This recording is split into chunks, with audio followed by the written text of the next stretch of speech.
Hello, everyone. This is Craig Condon, and welcome to another episode of Sermons from My Heart. Today we are beginning a two-part series about the bread of life, namely Jesus. We will explore what this means for our lives.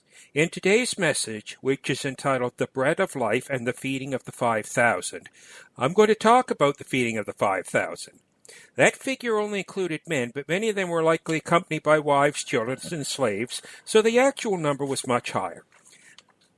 I'm going to read to you now John chapter 6, verses 1 through 21.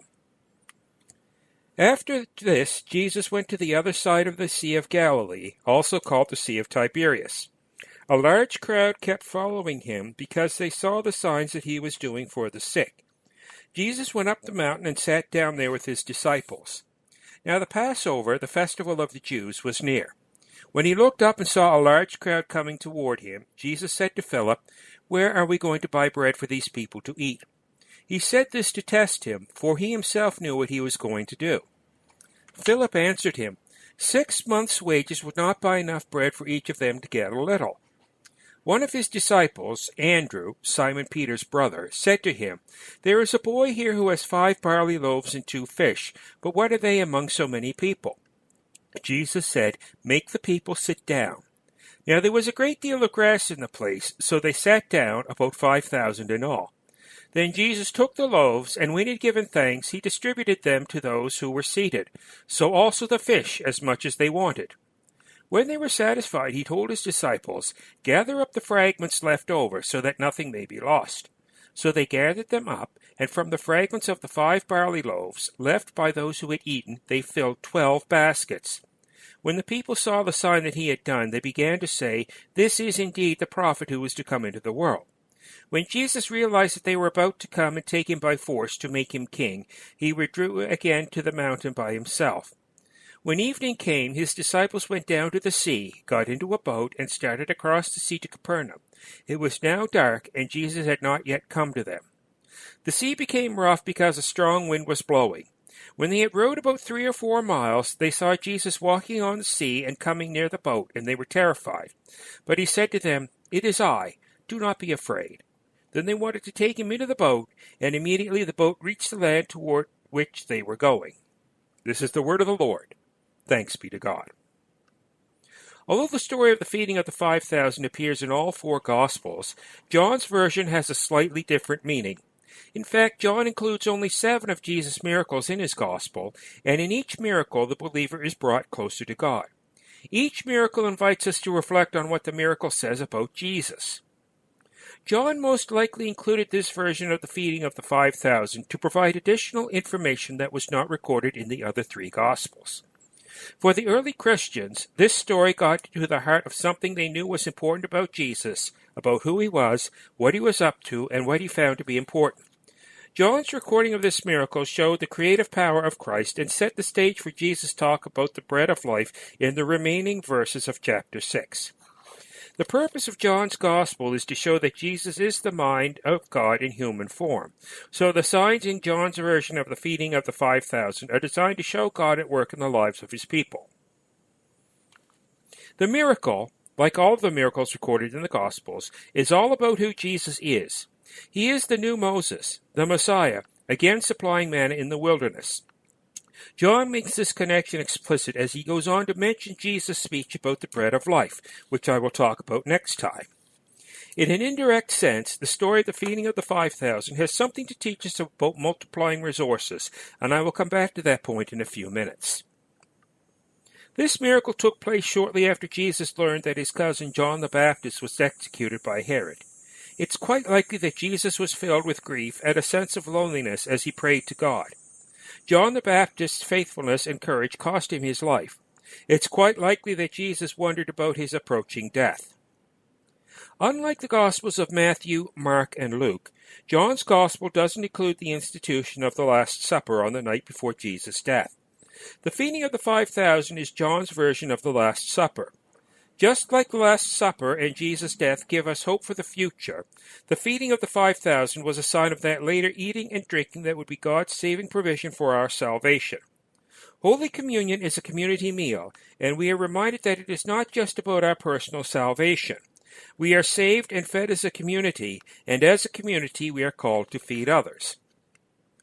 The feeding of the 5,000, Samuel's anointing of David as king of Israel, and the parable of the mustard seed are examples of the old saying, big things come in small packages. What seemed like a little became so much. God uses ordinary people to do extraordinary things, including the little boy and his lunch. Little is much when God is in it, and little is much when placed in God's hands. The feeding of the 5,000 is a demonstration of grace, God doing in and through us things we could not do through our own efforts. God moves mountains when we have faith the size of a grain of mustard seed. Jesus used this opportunity to test the disciples. He saw an opportunity to let them fail so that he could teach them a lesson and strengthen them. We saw the reactions of two of the disciples to Jesus' instruction. Philip saw the need for a miracle and calculated the odds. He tried to prove that it could not be done. How many times are we like Philip? How often do we fail to see what God is doing because we are focused on our selfish desires and needs? Philip looked at the problem in terms of meeting the minimum requirements. If a little for each person was impossible, the abundance was not even worth considering. And pessimists think like that. Andrew, on the other hand, set out to try to solve the problem, and the solution he found is the key to the first part of this story. He considered the possibility that the people might provide for themselves with a little leadership. He searched for food among the people, but he found only one small boy with a small lunch that seemed inadequate for the task at hand. We have to give credit to Andrew for at least trying to find a solution to the problem. Barley was a staple part of the diet for the poor. The loaves were small, flat wafers. The fish were the size of sardines. The meal was barely enough for one little boy, let alone sufficient to satisfy the appetite of a grown man.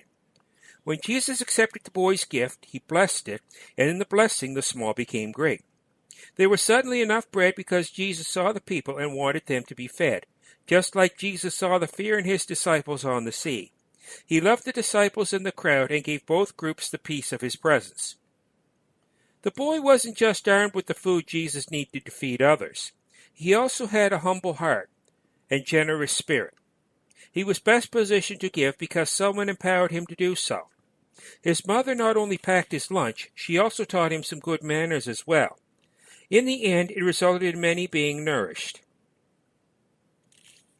So how did Jesus accomplish this miracle? He used a simple formula. The disciples gave it all. Jesus took it all. God blessed it all. Jesus broke it all. The disciples gave it all. And the entire multitude was fed. The miracle of giving is that it produces a ministry of giving. Money is a miracle because it increases when we give it away, especially when we give it away to God so he can use it to do his work in our world. Jesus gives us ample resources, but we have to receive them before we can share them with others. This story has to do with faith in Jesus rather than his compassion. It is also about God's ability to take too little and change it into more than enough. Jesus intended for his miracle to point people to God. That included his disciples and everyone he met. The people realized that the food they had eaten was a sign from God and that they might believe in Jesus, and they did. They realized he was the long-promised Messiah, but he wasn't the type of Messiah they were looking for. They were following Jesus for the spectacle, not because of who he was. They were enamored with his words and what he might do for them. Coming to God on the mountain was a fearful experience, yet it was full of expectation at the same time. Why? Because God was seen at this time in history as a mighty and exalted God. Jesus told the disciples to collect the leftovers in wicker baskets. Each basket was big enough to carry one person's provisions for a journey of 2 or 3 days, and there was one basket for each of the disciples. The disciples should have learned a lesson. Nothing is impossible with God. But we often think in terms of what we have to offer and what we can accomplish through human means. The disciples failed to understand what they saw or heard, but they chose to believe God in Jesus. Jesus tested the disciples in this passage, and he often tests us. What are the tests we face? Do we face the needs of family, friends, church, and the world and feel overwhelmed or crowded by them? How can we meet their needs? The answer is to turn them and our resources over to God and let Him go to work. As long as we think we have to come up with the solution, we will be anxious, stressed, irritable, and frantic. Once we realize that we aren't adequate for the task, that Jesus will have to step in, and we turn to Him, then we have peace as we wait for His plan to unfold. When Jesus sets before us a task that seems to be impossible, He knows what He is going to do. He watches us and tests us to see how we will react, in fear, confusion, or faith. Jesus offers us enough resources to do His work in our world, but we have to receive them from Him in order to give them to other people. God starts with what we have. We can give God everything in our lives, our hearts, our reputations, our pasts, our presents, and our futures. Jesus demonstrated His power to meet spiritual and physical needs. If we want to have eternal life, we have to be fed with His Word, drawn to Him, and be united with Him. These are the most important spiritual needs that we have. Abiding in Christ means making His love our home. What are your expectations of how God will meet you in your life? A colossal testing often follows a colossal success. The real proof of discipleship is how closely a person follows Christ when his or her needs are not immediately satisfied and the winds start to blow. Jesus watched the disciples put all of their strength against the oars, but the wind resisted them for hours. After He walked on the water and stepped into the boat, they arrived in Capernaum. By telling the disciples, "It is I, do not be afraid," Jesus was identifying Himself as the great I Am. He comes to all His followers in their storms and reminds them of the same. The point is clear. Jesus once again brought His power to the rescue of human inadequacy. He turned an impossible situation into an opportunity to teach and strengthen the confidence of His believers. Can we trust Jesus even when the circumstances seem impossible? Will we give to Him all that we have so He can do big things in our lives? When we show that we are willing to trust Him and not hold back, He will do great things in our lives. This story shows the difference between two types of churches, missional and maintenance. Missional churches welcome all situations and see the potential while acknowledging the challenges these situations face. Maintenance churches focus on creating committees that make decisions and not disciples. Maintenance churches distance themselves from problems because they are too busy having committee meetings. Maintenance churches are filled with tension because the members don't know what's going to happen or how to respond. They do just enough to get by. Missional churches look for things to do, even when their members are already doing great things. They believe that because God is in what they are doing, God will provide everything that they will need. Maintenance churches are paralyzed by the size and scope of the task before them, but missional churches break the task down into manageable parts. They do not try to do everything all at once because they know they can't be everything to everyone all of the time. Jesus accepts their limitations and only expects them to work with what they have and with the next people they meet. Which type of church would we prefer to be? The great multitude was following Jesus for the spectacle and not because of who He was. They were enamored with His words and more specifically with what He might do for them. He felt compassion for them even when they became a nuisance. Because of Jesus' miracle-working power, many wanted to make Him their king. They thought that if Jesus could provide their daily bread, He could set them free from Roman rule. But Jesus rejected this in favor of His purpose of purifying and dying for us. He knew that people were motivated by their stomachs rather than their hearts. The crowd only saw Jesus as a provider for their earthly needs. They did not see the signs as indications that God would provide for their heavenly needs and their spiritual needs.